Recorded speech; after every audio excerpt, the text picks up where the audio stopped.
మళ్ళా అడుగుతున్నా, నేను సిగ్గు లేకుండా అడుగుతున్నా, నేను దయచేసి సబ్స్క్రైబ్ చెయ్యండి. హర్ష సాయి ఈ నేమ్ తెలియని వాళ్ళు ఎవరూ లేరు. ఆడో పెద్ద బోగ్గాడు సార్. కానీ ఈ మధ్య డిజిటల్ మీడియాలో చాలా ఆరోపణలు వినబడుతున్నాయి. డైరెక్ట్ మనం హర్ష సాయి గారితో మాట్లాడితేనే వీటన్నిటికీ ఆన్సర్ వాళ్ళ యొక్క క్వశ్చన్స్ అన్ని మీకు స్ట్రైట్ వేలో అడుగుతా. హర్ష సాయి బెట్టింగ్ యాప్స్ ని ప్రమోట్ చేయడం అనేది అది చాలా పెద్ద ఆరోపణగా ఇప్పుడు అంతా వినపడుతుంది. పొట్టోడికి దోలు తీరిపోయింది. ఇప్పుడు ఒకరు ప్రమోట్ చేశారు, ఆయన ప్రమోషన్ ఆపారు అనుకోండి, ఇంకొకరు చేస్తారు.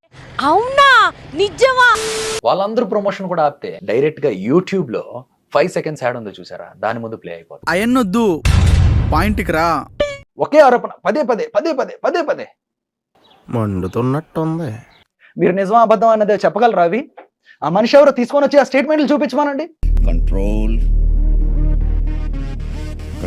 ఉదయం. నేను చేయను అన్నాను అనుకోండి, సింపుల్ గా కంపెనీ వాళ్ళు ఏం చేస్తారు, అదే డబ్బుల్ని వేరే వాళ్ళకి ఇస్తారు. సరిపోయింది.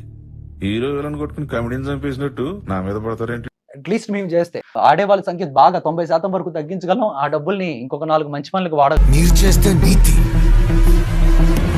నేను చేస్తే పూత. టెలిగ్రామ్ లింకుల్ని క్రియేట్ చేసి అందరినీ అక్కడికి రప్పించి బలవంతంగా ఆడిస్తున్నారు. నువ్వేం పీకి కట్టలు కట్టు. అది మేము చేయకపోయినా ఆగట్లేదు కదండి, వేరే వాళ్ళకి వెళ్తాం.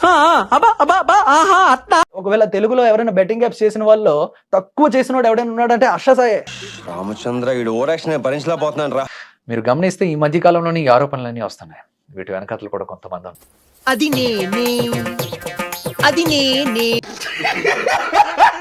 నేను ఏడిస్తే నువ్వు చచ్చిపోతావో లేదో నేను తెలియదు, కానీ నేను చచ్చిపోతే నువ్వు ఏడుస్తావు. మైక్ బాగా పగడ్బందీగా ప్లాన్ చేసావు మైక్. అంటే అడిగాను ఫోన్ నెంబర్ అడిగేసాను డైరెక్ట్. ఫస్ట్ టైం మీరు ఫోన్ నెంబర్ ఇచ్చారా? సెకండ్ టైం ఇచ్చాను. మళ్ళీ వేస్తాడు. ఏం కౌంటర్ సార్ ఇవి? నేను 100 సార్లు అడిగిన ఎవరు సార్? మీకు డైరెక్ట్ వచ్చేస్తారు, నంబర్ తో పనే ఉంది. వేసేసాడు, బాగా వేసేసాడు. సిరి, నువ్వు ఎలా ఉన్నావు? బానే ఉన్నానండి, ఇంకా బీపీ షుగర్ ఏం రాలేదు. అందరు అడుగుతా ఉన్నారు నీ లైఫ్ ఓకేనా అని. నా లైఫ్ నువ్వే కదా. పులిహోర కలపడం ఎలా? ముందుగా చింతపండు నానబెట్టి ఆ తర్వాత బాగా పిసకాలి. బయట సరసమైన ధరలను బోర్డు పెట్టాడు, లోపలికి వెళ్తే ధరలు చెప్తున్నాడు కానీ సరసం లేదా? మంచి ఆటగాళ్ళ, మంచి ఆటగాళ్ళు. ఫస్ట్ టైం ఈ సర్కార్ సిట్ లా కాకుండా ఒక పార్క్ లా కనిపిస్తుంది. ఎక్కడి నుంచి వస్తున్నారు రా బాబు మీరంతా?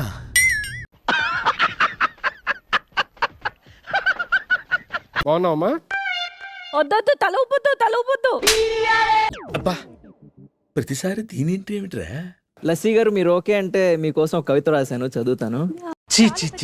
కామాంధుడు ఆడది కనబడితే చాలు. డియర్ లస్సీ, రోజు నిన్ను దేకుతా. ఏం మాట్లాడుతున్నావురా? నరాలు కట్ అయిపోయింది.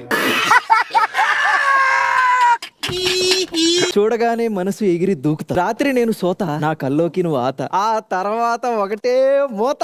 నాకు ఇంట్రెస్ట్ పోయింది. లవడాల ప్రోగ్రామ్ వస్తే రావండి, పోతే పోనే.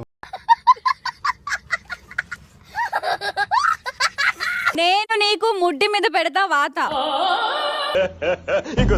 నేను నీకు ముడ్డి మీద పెడతా వాత. అయిందా? బాగైందా? కూబ్ హైదరాబాద్ హై.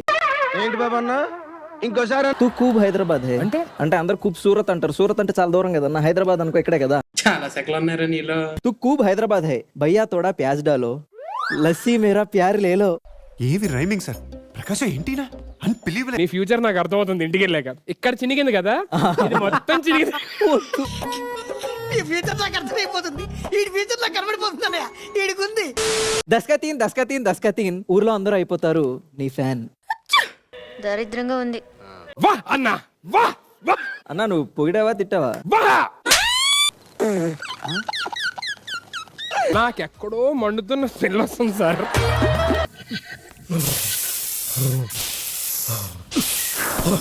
ఏ చోటు ఎక్ చాయ్ లా రే, మేరా దిల్ హో గయా తేరే.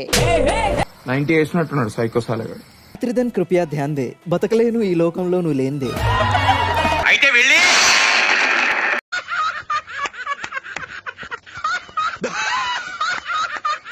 నిన్నటి వరకు అధికారంలో ఉండేవాళ్ళు దిగిపోయారు. అట్లుంటది మనతోని. ఇక రారేమో అనుకున్న వాళ్ళు పైకి వచ్చారు. నమః శివాయ. చిత్తశుద్ధితో నాకు ఇచ్చిన సీట్లు చాలు, వాటిలో గెలిస్తే చాలు అన్న పవన్ కళ్యాణ్ 23 చోట్ల నెగ్గాడు. మనల్ని ఎవడు రాపేది అక్కడ?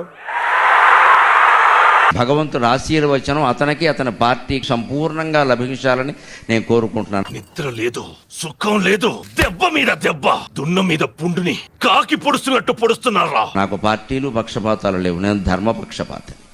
మంచిది. ఎవడు ఒప్పుకోడు 21 సీట్లకి, అంత ఇమేజ్ ఉన్నవాడు. ముందు గెలవడం ప్రధానం, అది కూడా ప్రజల కోసం, అంతే. అంతేగా అంతేగా.